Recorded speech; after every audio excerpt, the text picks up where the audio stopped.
So much Thank for you. having me this morning. And I'm extending my greetings to our distinguished members. This morning, we are going to look at international financial reporting standards.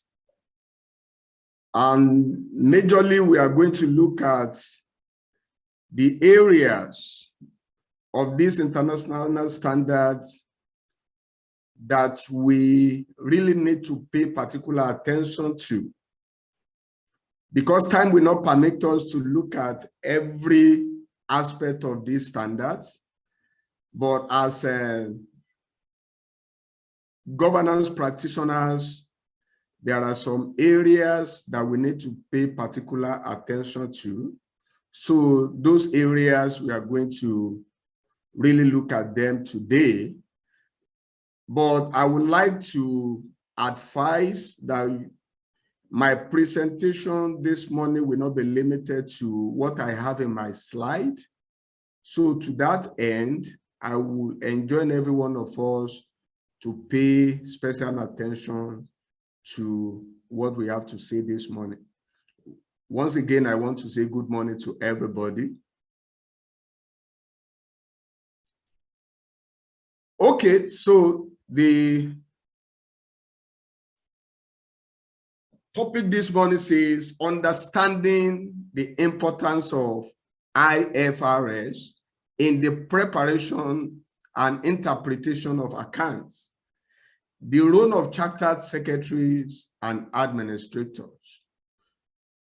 We all know that a company secretary is the conscience of the organization and that of the board.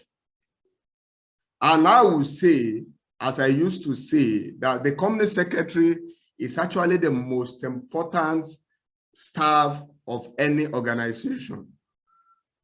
And to that end, a company secretary is expected to be a generalist. You should be able to function in any role within the organization. So we are going to see some of the reasons why the company secretary needs to be a generalist. Okay, so let's quickly start without wasting our time. Introduction.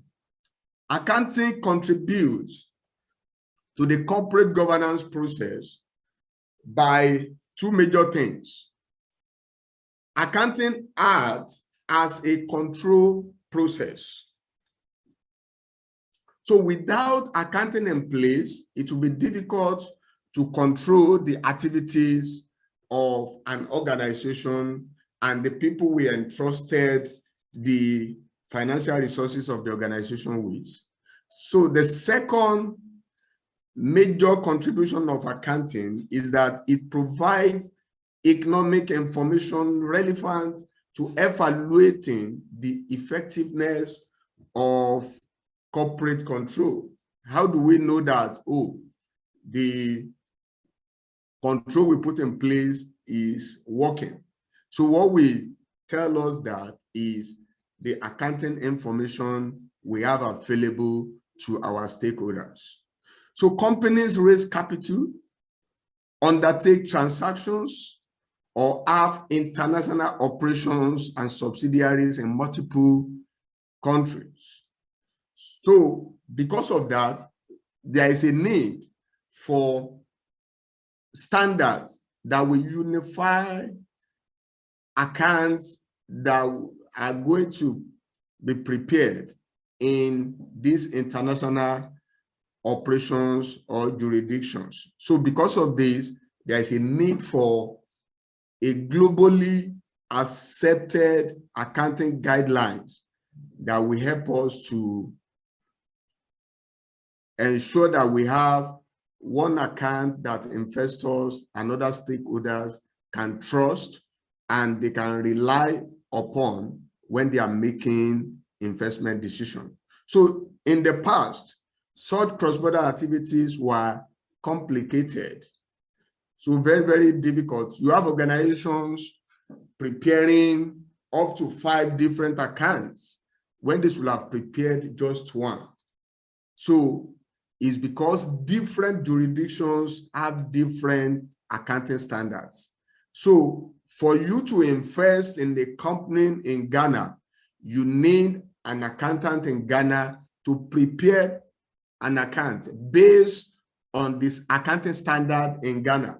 But Ghana those days, nowadays, any company that has adopted the use of International Financial Reporting Standard, we follow what we have in this set of globally accepted guidelines, and any country that has adopted the use of this standard will prepare the account based on the guidelines. So any investor that is investing in such a jurisdiction does not need the account to be restated or to be prepared again. Okay, the expected benefit of global accounting standards are compelling. The use of one set of high quality standard by companies throughout the world has the potential to improve, one, the comparability and transparency of financial information. So we can now compare our accounts. A company in Ghana can compare the operation with a company in Nigeria. And in the financial statement, you will see transparency because there are guidelines that the preparer of this account must follow before the account can even be authenticated by the directors of the company. So that's why it is important for us to understand this standard, because we are the one that we advise when the accounts are prepared, whether the chairman or the director should sign or not. So, and when you are advising them to sign any document, they are trusting your judgment that, oh, the document is not manipulated. So two, it reduces financial statement preparation costs. As I said before, I used to have a client that was preparing up to 7 different accounts before. And these accounts, you know, the preparer have to charge them for it. Even there was a problem when I think FRS, when they visited them, the managing director did not even know the account to present to them. So which landed them in serious problem. But if you have just one account, it will be difficult for you to relate with any regulatory authority. So when the standards are applied rigorously and consistently, capital market participants will have higher quality information and they can make better decisions. So now, financial information. Financial information is extremely important because as human beings, we have blood in our veins. So any organization that does not have financial resources is not going to last. So that's why when you are giving out financial information, that information must be genuine, that information must be relevant, that information must be verifiable to ensure that anybody using that information will not come back and say, oh, the information was not relevant or the information was manipulated. So the accounting function is part of the broader business system and does not operate in isolation. So as a company secretary, as CFO, as accounting clerk, we need to work together to ensure that the information we are giving out is genuine and follow internationally accepted guidelines. So it handles financial operations of the organization. 2, it provides information and advice to other departments. So the financial information is telling other departments things they need to know. For example, HR department. So financial information will tell the HR what the company can pay as a payroll budget in a year.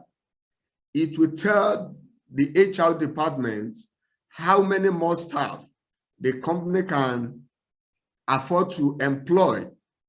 So likewise, the marketing department, they need to know their budget. They need to know what each customer is contributing to the bottom line. So accounting information give information and advice to other departments. So accounts are produced to aid management in planning, control, and decision-making, and to comply with statutory regulations.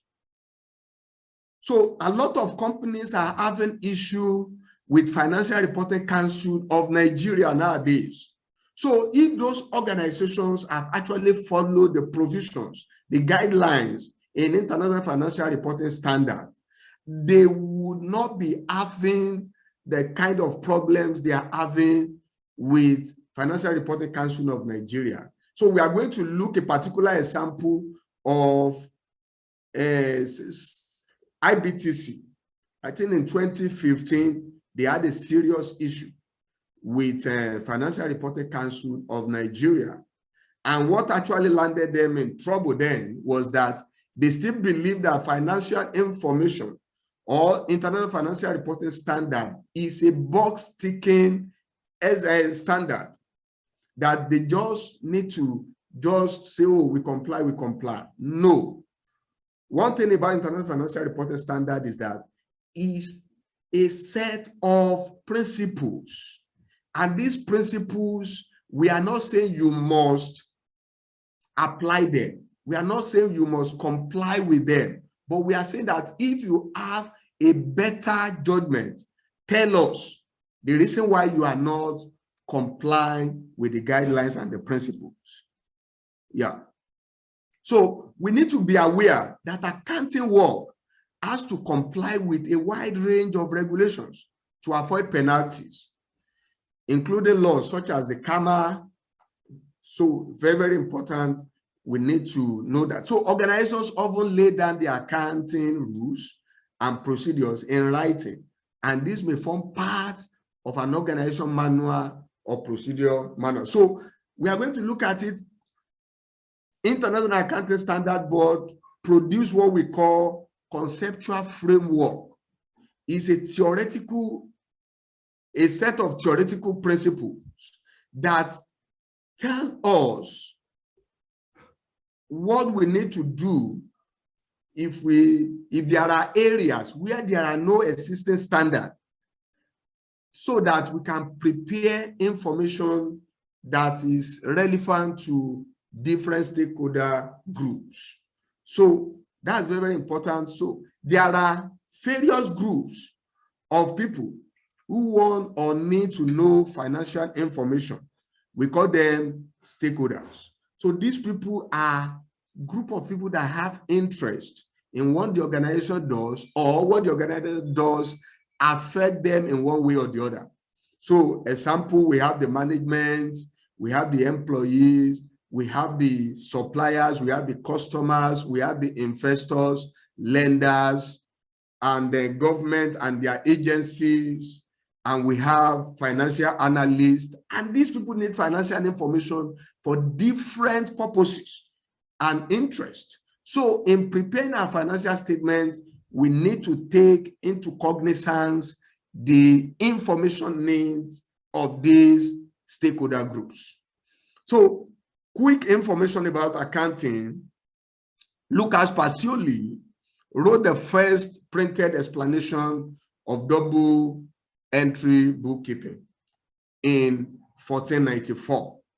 So double entry bookkeeping involves entering every transaction as a debit in one account and a corresponding credit on another account. That's where we brought out the first accounting principle that says for every debit entry, there must be a corresponding credit entry. So every financial transaction stands on two legs. You cannot say, oh, I've posted into one account, it doesn't affect another account. No, every financial transaction affects two major and different accounts.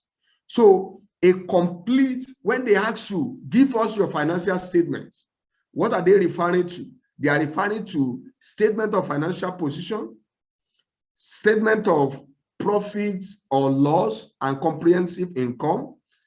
Third, statement of cash flows. Fourth one is statement of changes in equity. The fifth one is summary of accounting policies. And the sixth one is explanatory notes. Right, thought about International Financial Reporting Standard. So International Accounting Standard Board is responsible for the preparation and issuance of International Financial Reporting Standards.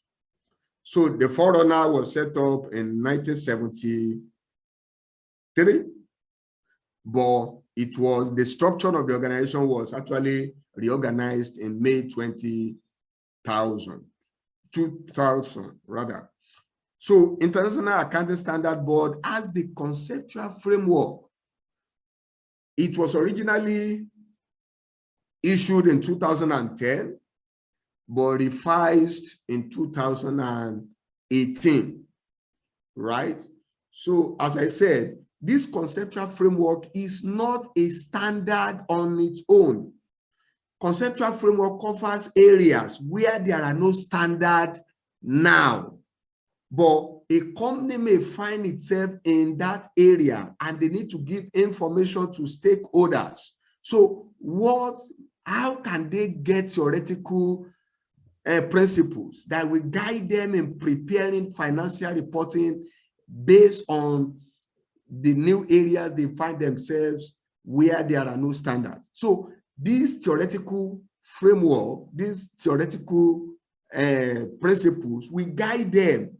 This is where you find definitions like definition of assets, definition of liability, definition of income, definition of expenses, definition of equities. So when you know the definitions of these different accounting concepts, you will be able to know where to put them. So that's the essence of this conceptual framework.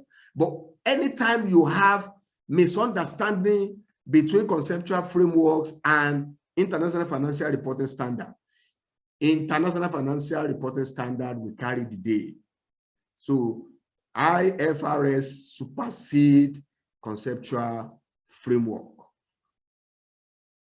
Okay, so these are the jurisdictions that have actually adopted International Financial Reporting Standard. We have 144 countries. So you can see the whole of Middle East has actually adopted International Financial Reporting Standard, followed by Europe, followed by Africa. So the objective of International Accounting Standard Board are to develop in the public interest a single set of high quality, understandable, enforceable, and globally accepted financial reporting standards based on clearly articulated principles.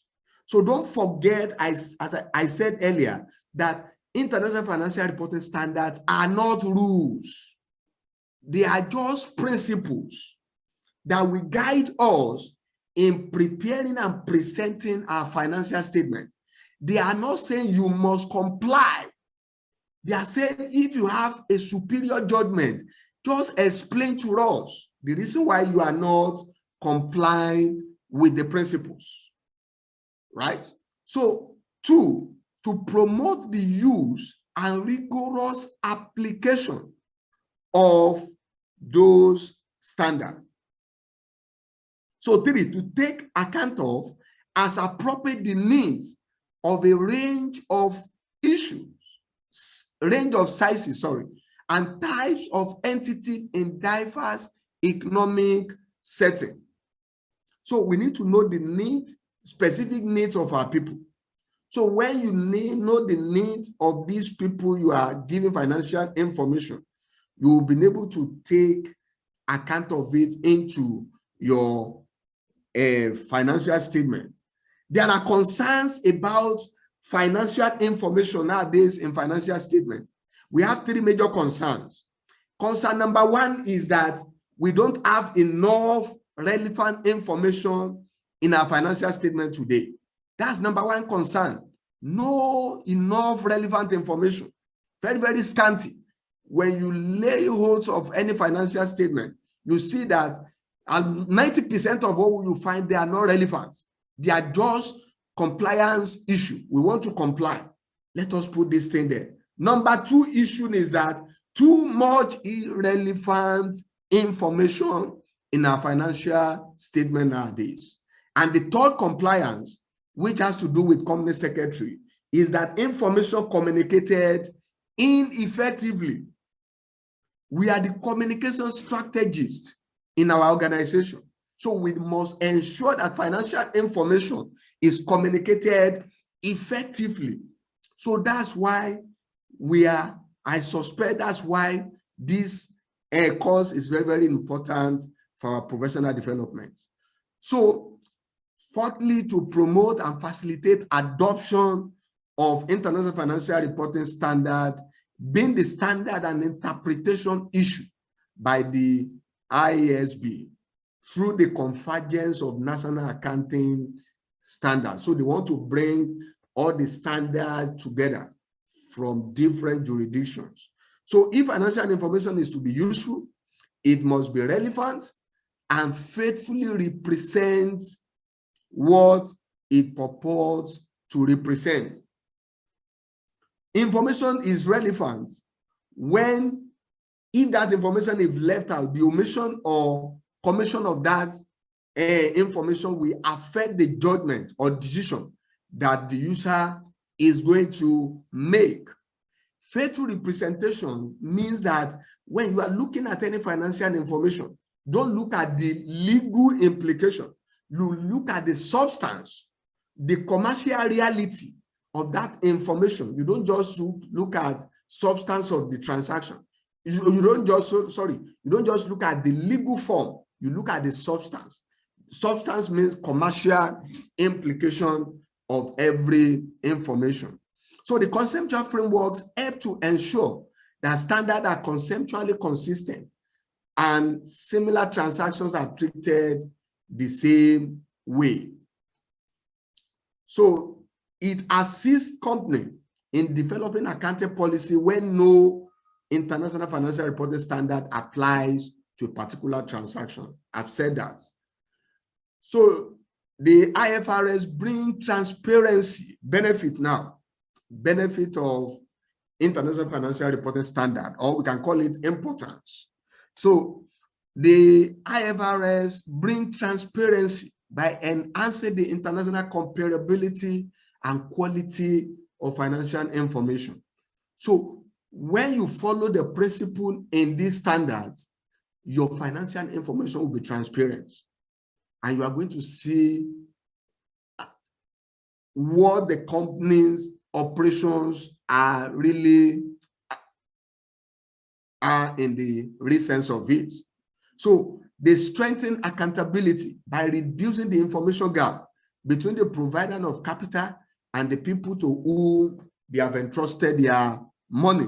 So management should not be, though they have information more than any other stakeholder groups, but the information they have at their disposal, they should endeavor to share it with users of their financial information by applying rigorously the provisions and the guidelines in international financial reporting standard. So they are of vital importance to regulators around the world because they provide them information needed in their regulatory duties. As I said, I'm going to share with us, like in 10 minutes, the report of Financial Reporting Council of Nigeria on IBTC. in 2015, I guess. So we are going to see if the financial statement of IBTC was not submitted to FRCN, they wouldn't have been able to perform their role very well. And if there were no set of principles that they follow in scrutinizing those accounts, it will have been difficult for them to hold the bank to any serious misbehavior. So they contribute to economic efficiency by helping investors to identify opportunities and risks across the world, thus improving capital allocation. So a company in America can now invest in Nigeria. A Nigerian can invest in India market, knowing fully well that the company they are investing in make use of international financial reporting standard in preparing their financial statements. So IFRS have the potential to promote more foreign equity investment by individual investors. So next, they enhance better communication with international investors. So when you follow the guidelines in financial reporting standard, you will see that people will trust the information you are dishing out, and they will not bother to expend more funds in verifying whether the information is genuine or not. They will rely on the information. That does not remove the fact that we can still have accounts that are manipulated, but the only and major essence of this standard is that it reduces the widespread of financial statement manipulation.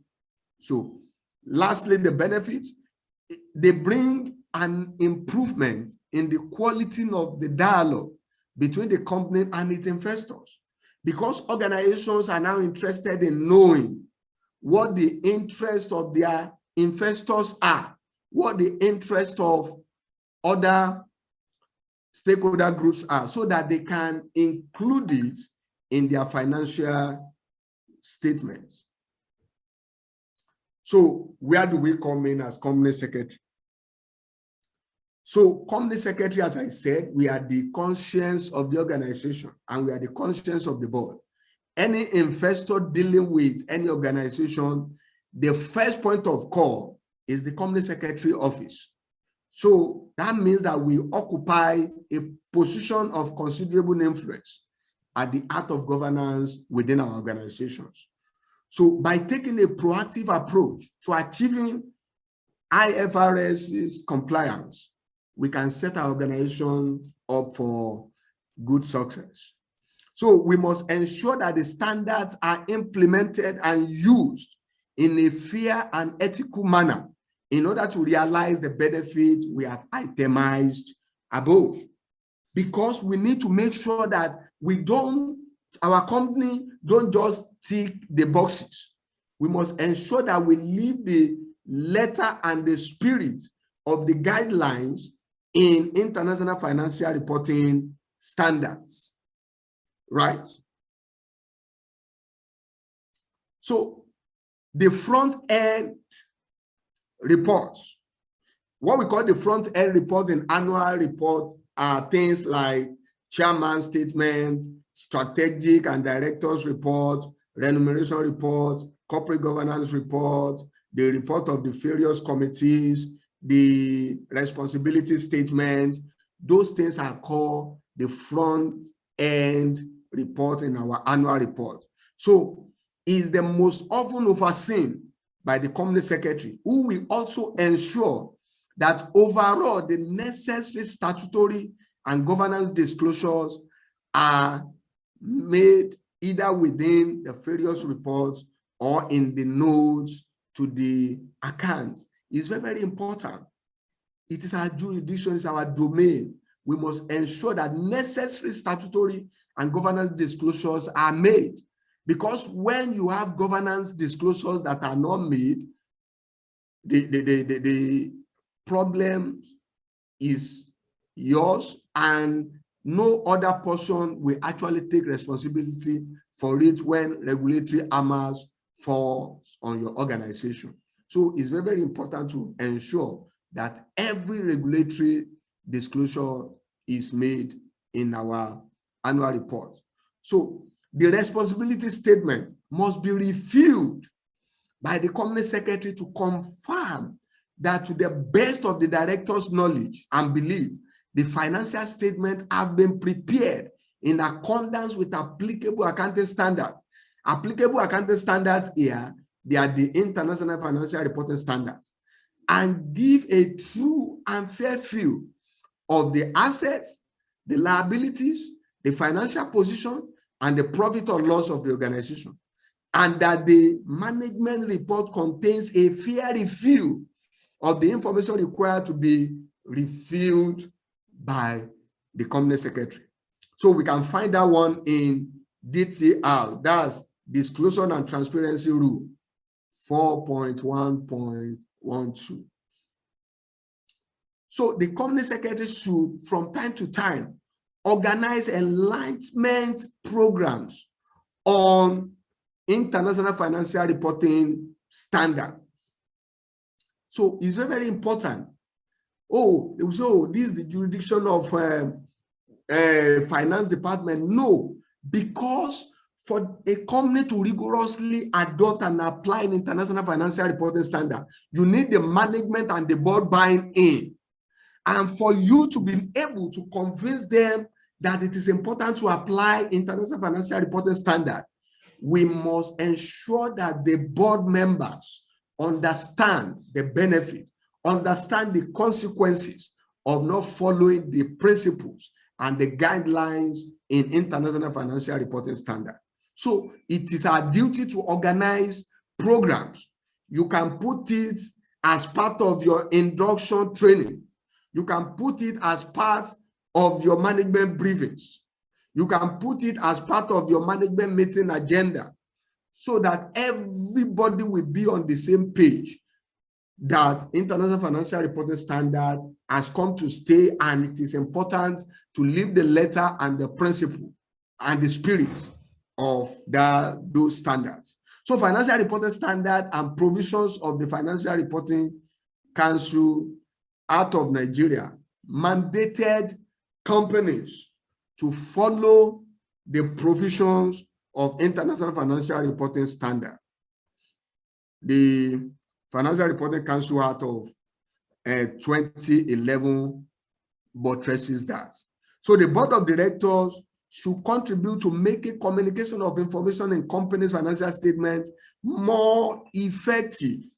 So there is a need for them to ensure that the information in accounts are communicated effectively. And who will help the board in doing this is the company secretary.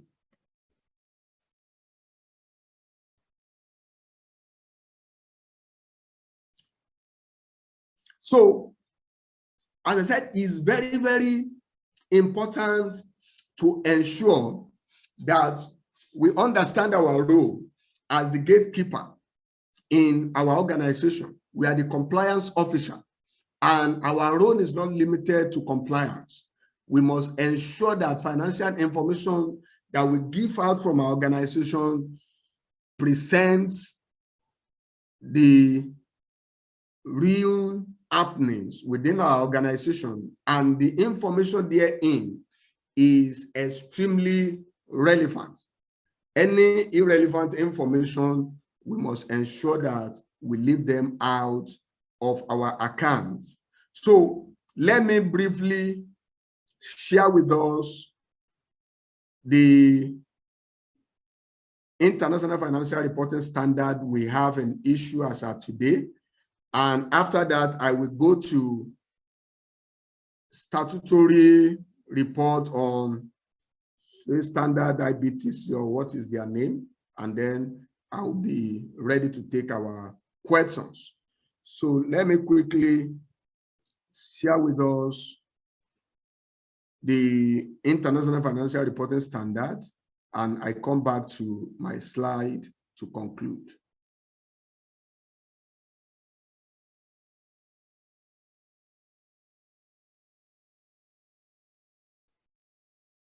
Okay, so these are the standards in issue as of today. So we have international financial reporting standards. Prior to 2003, we used to have what we call international accounting standard.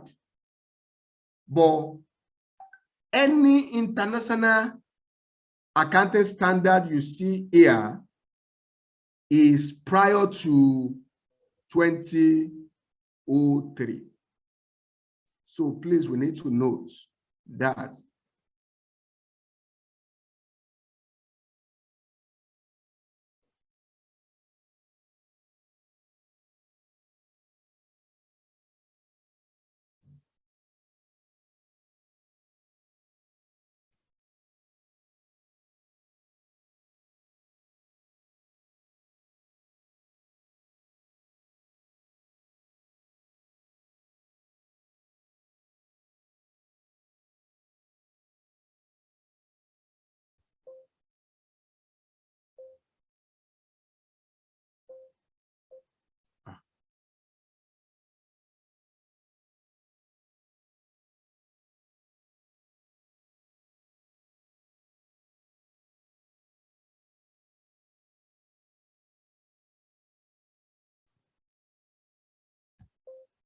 Sorry.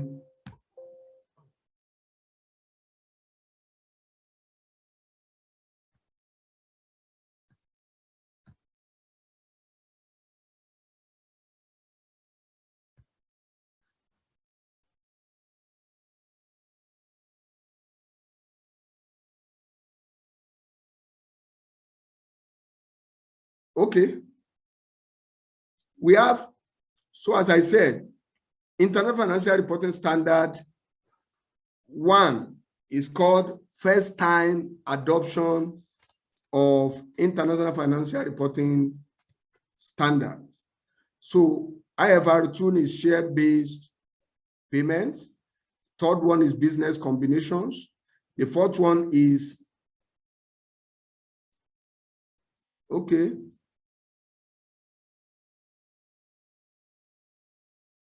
Someone raised hand.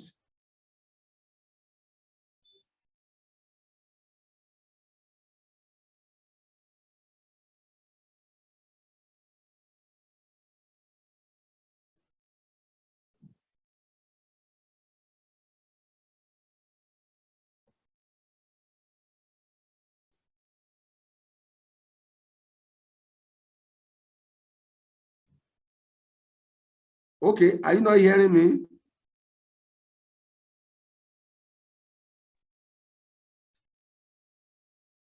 We can hear you. Okay. Okay, let me just read them out to us. We have IFRS 4 insurance contracts. IFRS 5 is non-current assets held for sale and discontinued operations. 6 is exploration for and evaluation of mineral resources. IFRS 7 is called financial instruments disclosures. IFRS 8, operating segments. IFRS 9, financial instruments. IFRS 10, consolidated financial statements. And then 11 is called joint arrangements. 12, disclosure of interest in other companies. 13, fair value measurements. 14, regulatory deferral accounts. 16, lease accounting. And 17, insurance contract. So those are the 17 international financial reporting standards issued to date. Now, those standards before 2013 that were in issue, we still retain some of them that new one have not been prepared to take their place. So IAS 1 is called presentation of financial statements. 2 is called inventory. 7 is called statement of cash flows. 8 is called accounting policy and changes in accounting estimate and error. IAS 10 is called event after the reporting period. 12 is called income taxes. 16, property, plant and equipment, employee benefits, accounting for governance, grants, government grant and disclosure of government assistance. IAS 21, the effect of changes in foreign exchange rates. 23, borrowing costs. 24, related party disclosures. 26, accounting and reporting by retirement benefits plans. 27, separate financial statement. 28, investment in associate and joint venture. 29, financial reporting in hyperinflationary economies. 32, financial instruments presentation. 33, EPS. 34, interim financial reporting. 36, impairment of assets. 27, provisions, contingent liability and contingent assets. 38, intangible assets. 39, financial instrument recognition and measurement. 40, investment property, and 41 is called agriculture. So these are the standards in issue as of today. So, and every country that has adopted international financial reporting standards is expected to follow the guidelines in these financial standards. Okay. So let me, as I said, let me share with us regulatory decision of Financial Reporting Council of Nigeria. This is the matter of financial statement of Stanbic IBTC Holding PLC for the year ended 31st December 2013 and 2014. So the issue came up in 2015. Let me just go to their findings and issues. In there, I will just take like 2 because of our time. Okay, concealment of information in other operating expenses. They said, upon a preliminary review of the financial statement of Stanbic IBTC, the council discovered that the group's other operating expenses contain line items that require further explanation. Consequently, the bank was directed to provide schedules showing the composition of each of the line items in other operating expenses for financial years from 2011 to 2014. Notable among these was the line item professional fees. Professional fees, as disclosed in the group financial statement, professional fees were incurred as follows: 2014, 6.1 billion, 2013, 4.5 billion, 2012, 6.1 billion, and 2011, 4 billion. So the schedule submitted to our council by Stanbic IBTC revealed that professional fees, which was simply a line in the financial statement, contains several expenses unrelated to professional fees and which require separate disclosure on their own to give users of financial statements good understanding on the transaction and events of the bank. Can you see? So very, very important. Don't forget that I said that we have 3 concerns about financial statement that companies are parading nowadays. 1, not enough relevant information.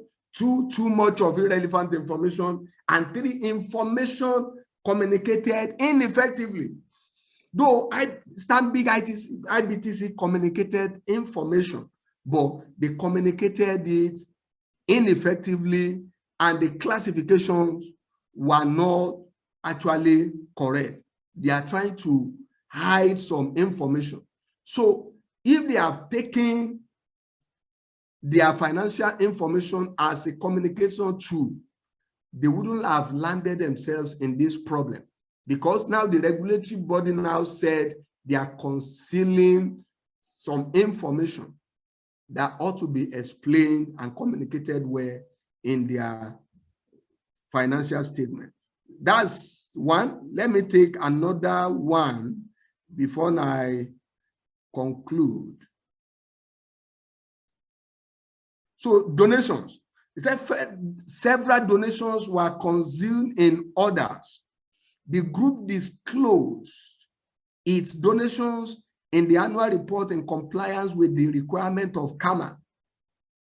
However, just one line item of donations in order, that is 275 million, far exceeded the aggregate donations disclosed in the annual report. They disclosed 162.5 million.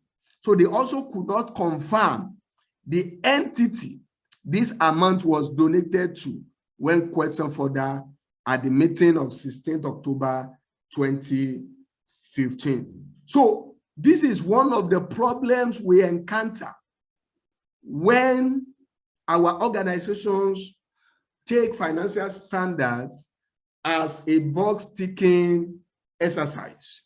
So, and as I said, every organization that will go far is expected to see international financial reporting standard as a control tool, as what will help us to give relevant information to different stakeholder groups, so that there can be transparency, there can be comparability, trustworthiness, and we can attract more information. So it's very, very important to ensure that our board understand that it is very, very important to adopt international financial reporting standard. And please, as compliance officer, don't let us engage in box ticking. I used to tell my clients, and where I've worked as a finance manager, that you cannot conceal information for long. You cannot manipulate your account for long. You cannot circumvent regulatory requirements for long. It doesn't, within 5 to 10 years, they are going to discover you. Your sin will find you out. And when the bubble bursts, the highest risk a company can face is what we call reputational risk. So in just 1 hour, the reputation that a company has been building for more than 20 years can crumble, and that will be the end. And the investing public will not blame anybody. They are going to blame the board, and the board is going to blame the company secretary. So I conclude.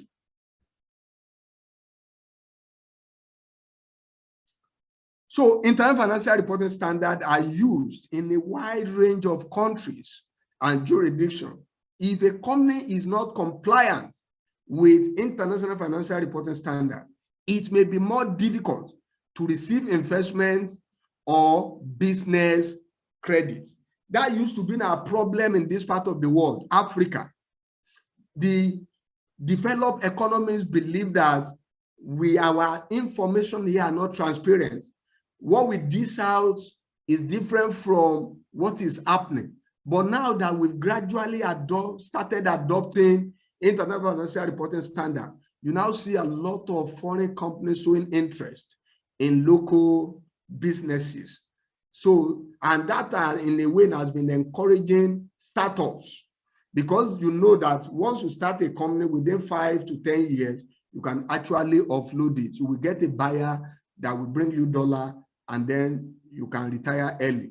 So accounting contributes to the corporate governance process. It's very, very important it's very, very germane that we see it as that. We don't see it as a department that gives us headache. Because when we see finance director, okay, any problem? Did our check bounce? Do we have enough cash? No, you need to see them as a pillar of your corporate governance process. Obviously, adoption of International Financial Reporting Standard will not stop all fraud. So, but it will stop it from being so widespread. So even if you follow all the provisions, the guidelines, so a criminal-minded management will still be happy to commit their crime. Thank you very much for your time. Thank you.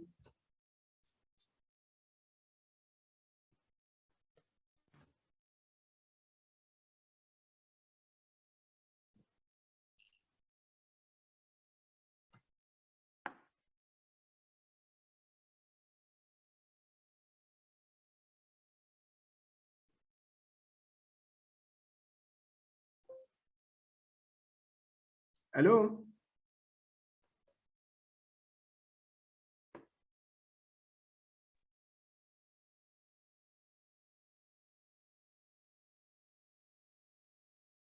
Hello, can you hear me? Yes, we can. Thank you so much, sir. Okay, you're welcome. Yeah, very well. Mr. Ojiji, I think that you're having issues with your connection because we can see your mouth moving, but we can't hear you. IT, can you please look into that? Yes, thank you very much. Thank you. Thank you very much. Participants, can you hear? Okay. Yes, thank you we very can. much. We can. Yes. Yes, we can. Yes, we We're can. thanking Mr. Yes, we Akile can. for his presentation. And I was saying that before we proceed further, I would like to humbly request our registrar stroke chief executive officer, Mrs. Taiwo Gania Olushesi, FCIS, to say a few words to us, our inductees. We inadvertently omitted this at the beginning. So at this point, please, dear inductees, please just pay attention. Our registrar has some information that she would like to pass across to you. And then thereafter, we can now take the questions. Our registrar, ma'am. Thank you. Okay, thank you very much. Good morning, dear inductees, fellow chartered governance professionals. I welcome you. First, I want to thank Mr. Caleb Adeyemi for that wonderful presentation. Every time that we bring you on board to speak, there is always something new to learn. Thank you very much, sir. So although I was supposed to have made this speech at the beginning, but I think it's a good one because we have more people on the call now, so that many people will not get the information. It won't be like you're hearing it from a third party. Congratulations on your induction. I welcome you into the Institute against tomorrow. We had earlier sent out the virtual background. I don't know why some people are not using it. The essence is for us to have a uniform background when we are taking the group picture for this event. So I want to plead that for as many of us that can do that now, kindly activate your virtual background and use the ICSAN background that we had shared earlier. For this training, you will see that we have carefully packaged the topics as well as the facilitators. It is for you to jumpstart your journey in this profession. It's not just for box ticking. Let me use the words of Mr. Adeyemi. It's not for box ticking. We recently reviewed our syllabus and we tried as much as possible to incorporate most of those new things in the syllabus, especially for the purpose of people who have written the exams before the new syllabus came out. So what we are going to be discussing today, the 3 topics, centers around the new areas of our syllabus, which will help you in, as you progress in the profession. Also for MCP, I know that a lot of us actually want to upgrade. Those who are graduates want to upgrade to associates. associates are looking forward to be fellows and wear the purple lapel. I also look forward to that, but then it doesn't come on a silver platter. You will have to earn it. And we have started by helping you. For this particular training today, everyone that has registered and attended will get 4 points. You've also paid for the conference in advance. You also get 4 points for that. We're going to be sharing several training opportunities that you can also participate in, and also to let you know other ways which you can use to progress your upgrade at the Institute. You earn points by attending programs, whether paid for or free to attend. You earn points by sponsoring activities of the Institute. You earn points by taking part in your chapter activities. You earn points by contributing to the body of knowledge, facilitating in trainings, contributing to our publications, and so many other areas of collaboration. That's how you build your points towards upgrade. I look forward to that for all of us. The induction is going to take place tomorrow, as we had earlier circulated. We know that not everybody can attend physically. So there's going to be a joining link for you to join us virtually. We had earlier promised that we will send gowns to people who are outside station. Unfortunately, we can't do that because we don't want people who come physically not to have the gown. So we are encouraging physical participation. The venue is Muson Center, Onikon, Lagos. We expect you to be robed and seated by 9:30, please, because the procession will start at 10 on the dot. On the collection of gown, I'm aware that people have been coming to pick up their gowns at the secretariat. If you can't make it to the secretariat, you can pick up tomorrow at the venue. However, there's a caveat. By Monday next week, all gowns must be returned. If it's not returned, number one, you won't even get certificate if you don't return your gown. So if you're going to collect a certificate tomorrow at the venue, you must be ready to drop the gown. So it's a two-way thing. There's a form, and the form, talks about collection of certificates and submission of the induction gown. So if you feel that you still want to take pictures with your gown, it means that you will take your gown away and then come to the secretariat next week to collect your certificate. We don't give out our certificates by proxy, particularly now that we have changed the outlook of our certificate. We just recently launched a new outlook for the certificate. It now carries a lot of security features and also carries your pictures. That was why we requested for your pictures in a particular form. So there's not going to be collection of certificates by proxy. Let me just give you a glimpse of your certificate. So you see. So this is what it looks like. It carries your picture and other security features.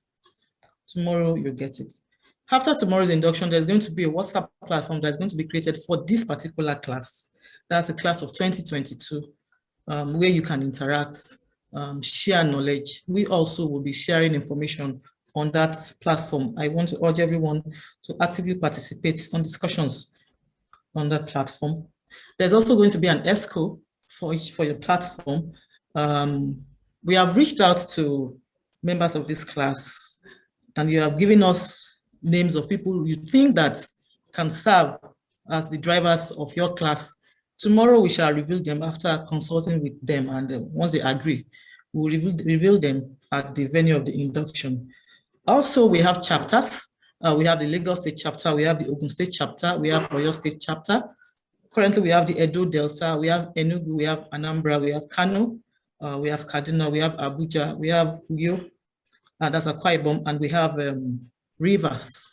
For those of us who live around those areas or work there, information about the chapters will also be circulated tomorrow so that you can participate actively in those chapters. We are all about your professional growth. Mr. Adeyemi in his presentation kept referring to the Financial Reporting Council of Nigeria. For those of us who are very much familiar, you know that there are a certain level of expectation for us as governance professionals as regards our dealings with the Financial Reporting Council. And so because we have your interest at heart, we have also collaborated with the Financial Reporting Council. And so tomorrow at the venue of the induction, you will be able to process your Financial Reporting Council number, which helps you when it comes to signing accounts and other activities that you'll be carrying out for your clients or for your companies. Today, we're going to share an email that contains a link for you to register ahead. If you do not register via that link, you won't be able to process for that tomorrow. So if you are interested, once you get that email today, please go ahead and fill the form and submit. Today on this call, we're going to be having two other people aside from the two speakers who are going to be talking to us about tools that we also be needing as governance professionals. One is Convene. Convene is all about the digital board. Now that we are moving into the new normal, everybody is now adopting other ways of making their job easier. We partner with Convene, and Convene is going to be speaking to us today on how we can use their platform to make our works easier and better. We also have Skilldom. Skilldom is going to be talking to us about our online training platform, LMS, where we can also learn, also train. Currently, we have 3 courses on the LMS platform, and I also want to urge those of us who have not taken those courses to please visit the platform and do so. When you join this institute, when you get on the WhatsApp platform from tomorrow, you realize that ICSAN is one institute that does not leave you after qualification. We will continue to work towards your growth and ensure that for every professional body that you belong to, ICSAN will become your #1 choice. And so on that note, I want to congratulate every one of us. I see all my friends there, everybody. I'm looking forward to seeing you tomorrow at the induction venue. And I wish you a wonderful day ahead. Thank you very much.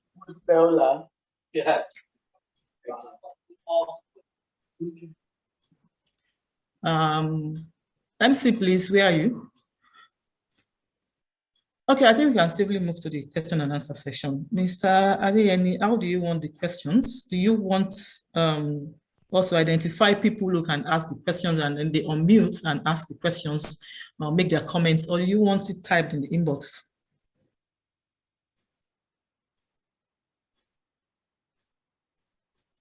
I can't hear, we can't hear you, sir.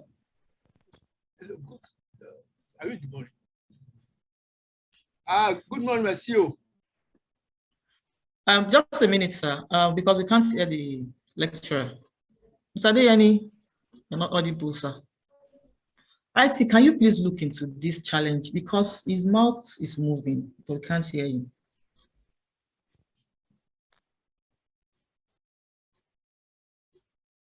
Hello? Okay, we can hear you now, sir. So how do you want participants to speak? Maybe we identify like 5 people who will ask questions or make comments. Okay, so let's ask participants to ask their questions. And then okay, I see 3 hands up now. I see Amobadi Adinola. I see Sulikanian. I see Yakubu Yusuf. Somebody was speaking earlier. Who was that? Was that Mr. Sao? Good morning, Monsieur. Who is that, please? Ogini is my name. Hello, please. If you're not speaking, can you please mute? Can you please mute yourself, please? Thank you. Let's agree. There are 2 questions on the chat box. I don't know whether Mr. Joseph Molu and Mrs. Akim Moladu want to speak so that we identify them as well. I know they asked questions earlier via the chat box.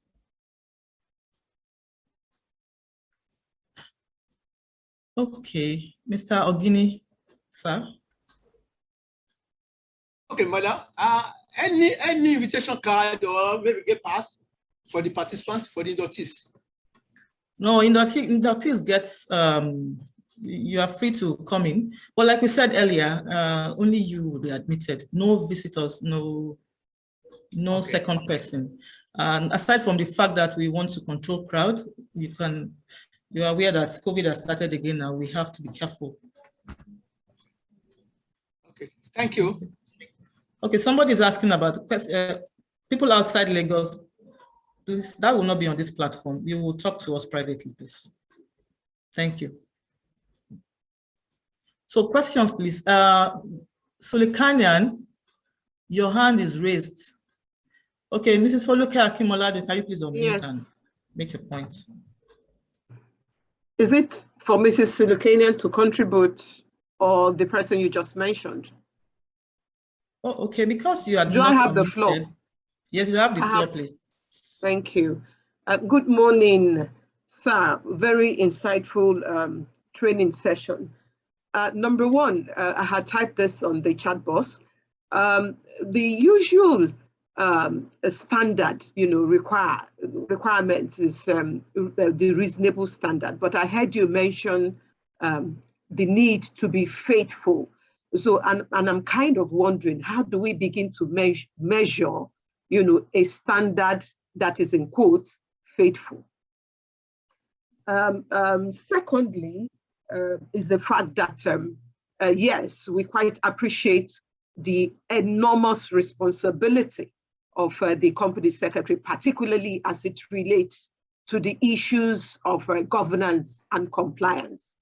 I'm particularly intrigued, on the side of having some form of accounting or financial expertise to be able, to deliver on the roles as it relates to that area.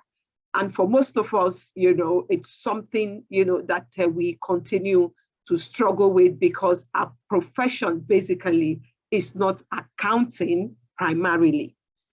My question now is really directly not to you, but to the Institute. What form of supports in terms of ongoing training, ongoing exposures, to inductees like myself and also, members of the Institute, particularly in this area, as we have seen and heard today, that accounting forms, a basic and fundamental, factor to consider when looking at governance. Thank you, sir. Okay, thank you, Ma.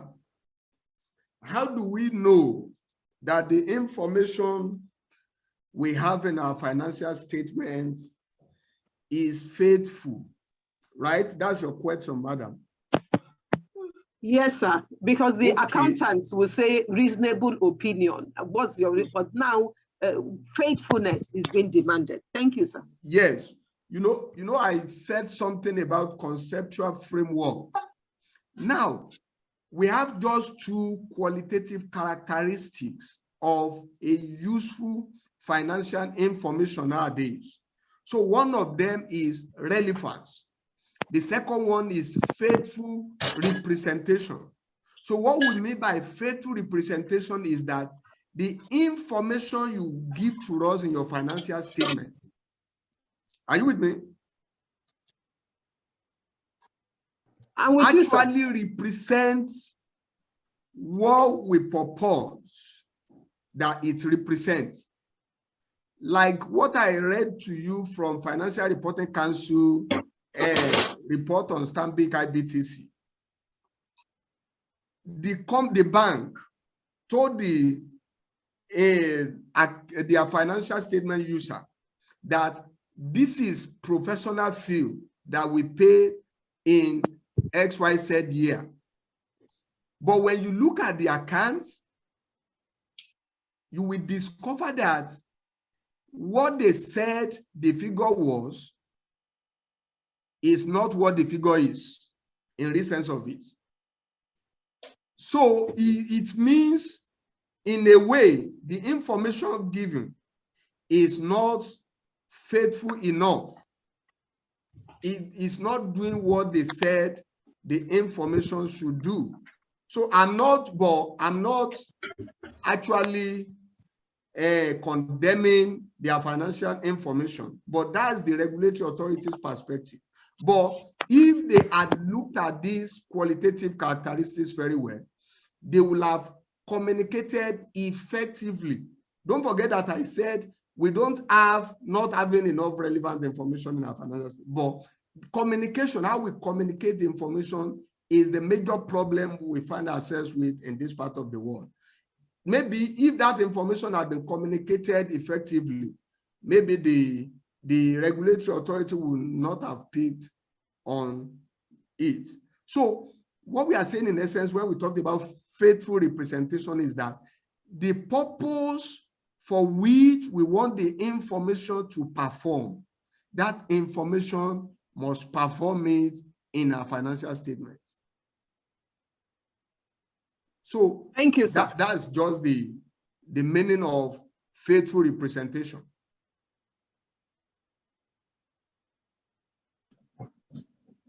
May I go ahead and ask my question, Ma? Okay. Good afternoon, sir, and thank you for a very insightful presentation. My question has to do with does all the principles of IFRS apply to all industries, or are there specific ones that apply to specific industries? Just like there are specific industry regulations, it's not all laws that apply to all industries directly. And I'm asking these questions on the background of the fact that you have some companies that are highly geared and others that are not. And so the issue of debt and asset relationships would be different from others. But just so that we can streamline what we should focus on when we need to study IFRS, are there industry-specific principles so that we don't have to sort of read the whole thing and maybe even get confused along the way, sir? Okay, thank you for your question. There is no industry-specific standard. Don't forget the fact that the provisions, the guidelines, the principles in International Financial Reporting Standard, as I said, they are not rules that you must comply with. They are just guidelines.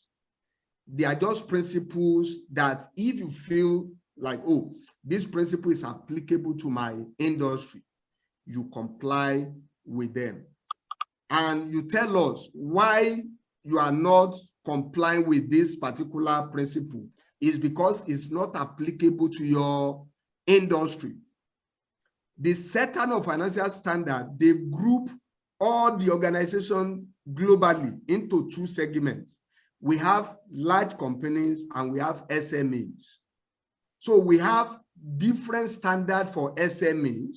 If you find yourself within that bracket, as an SME, you have a different standard. But larger corporations, larger organizations, they have a separate set of standards, not minding the sector they belong to. You can be a farmer, you can be in a school, you will still look at the same set of financial standards. Yeah. Thank you, sir.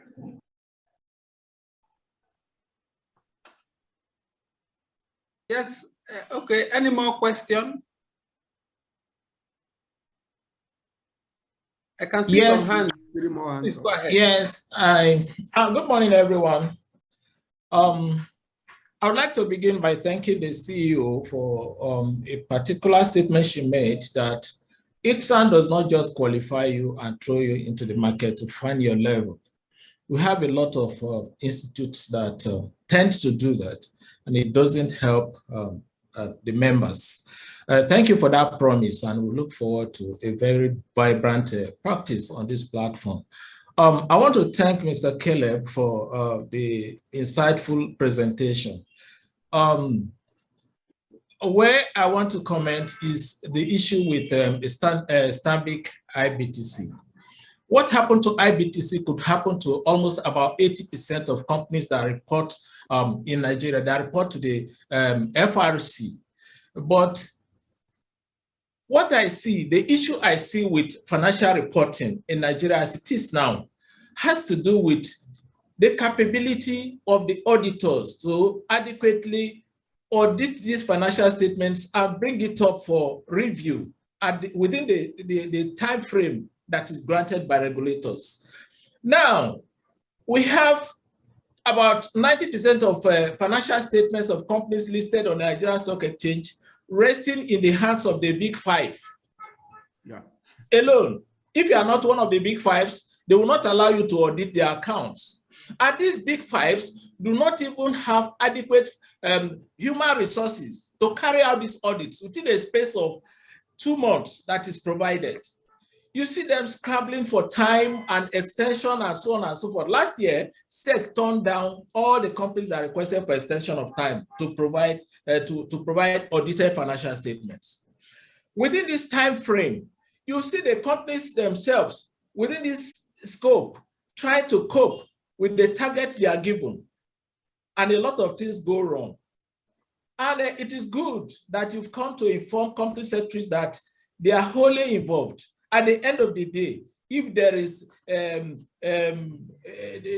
risk exposure to the image of the company secretary is also held responsible. But then, is the company secretary in position to interface with the accountants to know what is actually disclosed, more so in line with regulatory requirements? And is it not becoming necessary for the FRC to look into this issue, that the time provided is not adequate for the financial statements of the companies to come out adequately in the appropriate order? If they can try to develop or bring up the smaller audit firms to join the big five, it should not be a question of only the big five auditing all financial statements within the system in a space of 2 months, because companies have to close their books within 1 month after end of year. They will have to prepare management accounts and present to boards to consider and pass it for publishing and so on and so forth. So the time scope, there's pressure on the time scope. Is it not high time the regulators look into that? Thank you, sir. Thank you, Mr. Yakubu. You've raised valid points, which I think is a major problem we are facing in this part of the world. As rightly said, I would say 95% of the listed companies in Nigeria have been audited by these big five. And you will see their outputs, that they are not even doing what a small audit firm will have done.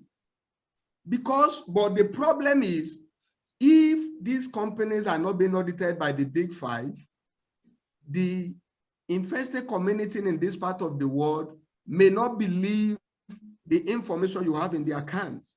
So that's why these guys take big fields and they don't do good work.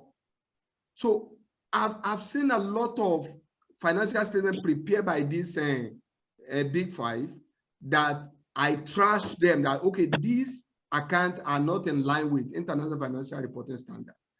So, but our firm is nobody, but these guys are big, but the problem is not theirs.